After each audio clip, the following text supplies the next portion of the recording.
So the 10th chapter of Yechezkel, Parak Yud, is a continuation of the same vision that Yechezkel was happening. The Ish Lavush Badim, the man of with the linen garments, has done his job and has killed, along with a marauding army of his or something, has killed so many members of Bnei Israel, the ones who weren't marked.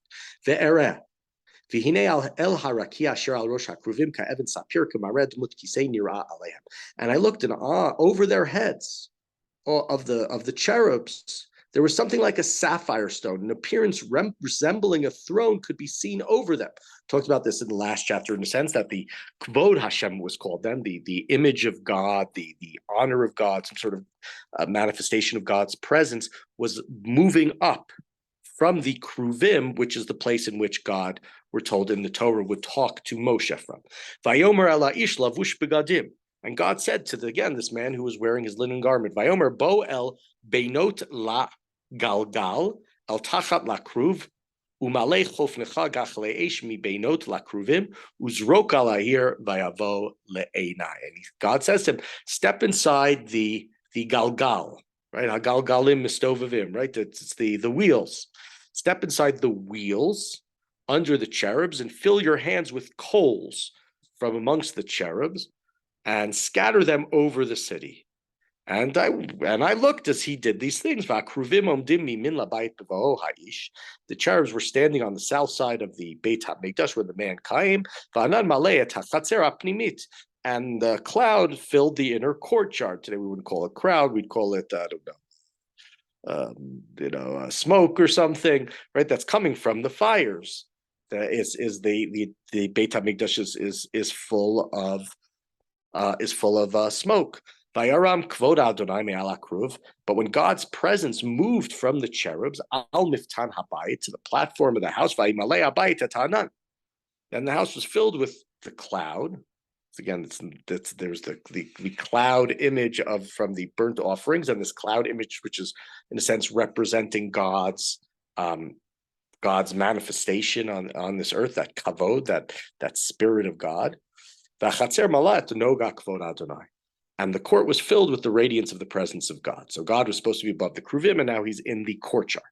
The kol kanfei kruvim nishma ad hechatzer hachitzona kekol el shaddai b'dibro, and the sound of the cherub's wings could be heard all the way in the outer courtyard, like when God would speak. Vayhi b'tzavato et ha'ish lavush abadim le'mor kach eish me'beinot lagigal me'beinot lekruvim vayavo vayamod etzel ofed. And when God said to this man in his linen clothing, take fire from the cherubs.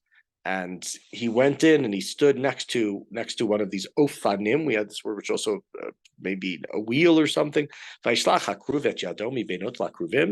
cherub stretched out his hand amongst the cherubs. So one of the two kruvim stretched out his wing, his hand. And he put it into the hands of this man. And the man went out with it, right? He's supposed to take these coals, and he's supposed to be throwing them onto Yerushalayim. And again, similar to the last chapter, if the man is wearing the clothing, supposed to represent the Kohen Gadol on Yom Kippur, and he's the destroyer rather than the savior. If the things that if it's the antithesis of Yetziat Mitzrayim with the mashchit, with the destroyer, and with the mark for those who are being saved. So here too, right? The korbanot, which are supposed to help God protect Bnei Israel. Now those fires are symbolically being thrown on Jerusalem, which would foreshadow the destruction of Jerusalem. Vayera, we're in verse 8. Vayera la kruvim tavnit yad adam tachat kanfeim. The cherubs appear to have a form of a human hand under their wings. Ve'erev hinei arba ufanim etzel hakruvim ofen achad etzel hakruv ochad ofen achad etzel hakruv echad umarei ufanim ke'ein even tarshishin. Yechezkel says again, he sees now something akin to that Ma'aseh Merkavah, this image of God's chariot in the first chapter, but obviously with less detail. But he sees four wheels next to the cherubs, right? The one is on sort of each side, and they're gleaming. They're like some sort of a stone, an Even Tarshish, some sort of a rare jewel. And the four had the same form. Right, they're just two wheels cutting through. I don't know what that means, but they look like a human, they look like a lion going back, they look like an eagle going back to the earlier chapters. Belechtem el arba revehem yelchu lo yisabu belechtam ki hamakom asher yifnei harosh acharav yelchu lo yisabu belechtam. When they moved, each would move in a direction. Okay, they didn't veer. They moved in the direction which one of their heads faced. So they're working in tandem. They're all moving, and the wheels are turning in a certain direction. And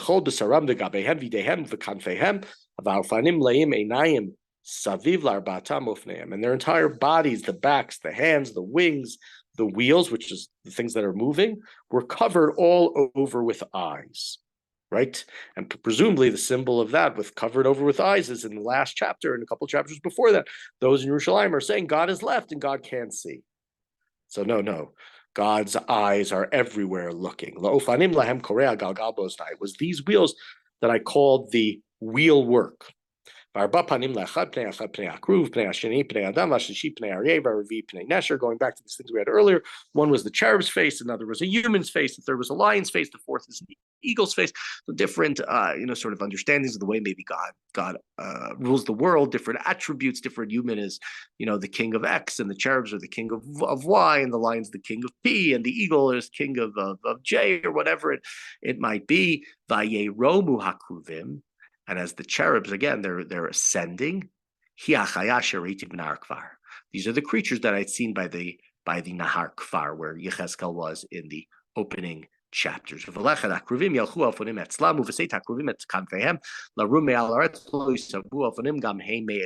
cherubs went, so the wheels went with them, right? So it's like the cherub is, I don't know, think of that as like the front of the chariot, and where the rider stands. If you think of like an Egyptian chariot, which has that's where the rider is, and the wheels are sort of underneath him, and so his face is going, and the wheels are going as well.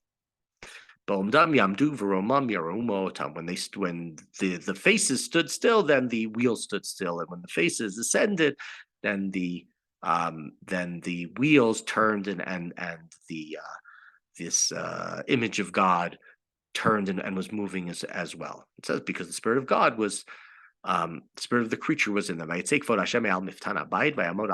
Then God's presence itself left the platform, left like the Beit Hamikdash, place of the place perhaps of the Aron in the Holy of Holies, and it too is rising away like the cherubs. And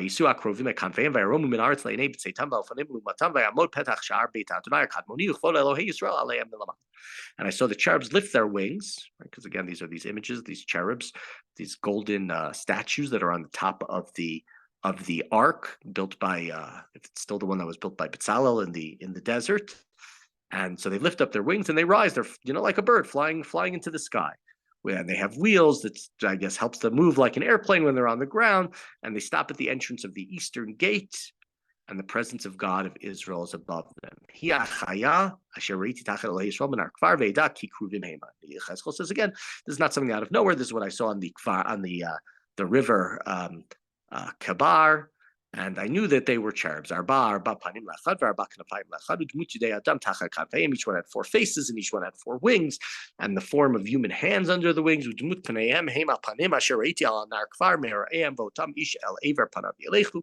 they're the forms, they're the faces that I saw on Nahar Kfar, and they are moving away. So this is a strange chapter, what's going on here, without trying to understand the details and understand every symbol that's going on here, because I don't think, at least I can't. There are others who can. The main basic idea in this chapter is that, and this comes back, it's not something we really talked about in the first chapter, but it's relevant to that first chapter as well, is the Kruvim, which is the place that housed God, and God's presence is on the move. It is leaving the Mikdash, right? And if it's leaving the temple, it's leaving Jerusalem, and going back to those earlier verses that we had there, trying to see if I can scroll back down so I can see the progression, which I won't be able to find, right? So right, it's like God is moving outward. The 4 wheels are moving, and Right? They're leaving Jerusalem. They're going out. Of course, when I'm looking for it, I can't see the verses where they were earlier in the chapter. And God, it's symbolic of the idea that God is leaving Jerusalem. So in that sense, the people are right. The people who say God has left Jerusalem, we can do whatever we want. Now God's eyes are still on there. God's eyes can still see. And ultimately, in a sense, what this is saying, and this comes back to stuff we saw in Yirmiyahu and stuff that Yechezkel said earlier, and this is what the wheels are all about. What's with all these wheels? Well, this is a chariot. This is something that moves. This is something God's presence is not going to stay at this point in Jerusalem. Jerusalem is full of blood. Jerusalem is a destroyed civilization. It's a society that's gone wrong. It needs to be destroyed. God's not going to be destroyed with it. God may bring about the destruction, but God is leaving. God is leaving. God is not protecting the Jews in Jerusalem. God is headed, and presumably coming back to the first chapter, where we also have this vision of the Maaseh Merkava, God is leaving and God is coming towards Bavel.